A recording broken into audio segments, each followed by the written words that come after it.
Харам табыс әуелі отбасыңмен балаңа қол салады.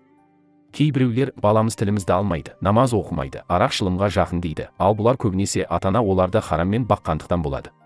Егер сіз осылардан аулақ болып, намаз оқып жүрген болсаңыз, онда ата-анаңызға көп рахмет айтыңыз, себебі олар сізді халалмен бағытты, әйтпесе, намазға келмеуіңіз, исламға қарсы болуыңыз нағайбыл емес. Қазіргі адамдар ақша тапсақ болды деп, ақшасының харамнан әлде халалдан келгеніне еш көңіл бөлмес. Алайда харам өзіңіз бен ұрпағыңыздың бақытына балта шабады, ол еш игілік әкелмес. Ол сізді семіртеді, арықтатады, ауыртады, ал емделсеңіз, жазылмайды, ақшаңызды соған шашумен өтесіз.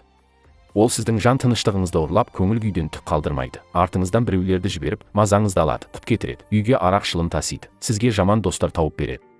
Ол исламға қарсы айдайды, намазға келуді қиын етеді, намазды құртады, иманды әлсіретеді, балаларыңызға тіл алғызбайды, ислам мен намаздан алыстатады, арақ шылымға, түнгі клубқа, зинаға, бос нәрсеге үйретеді.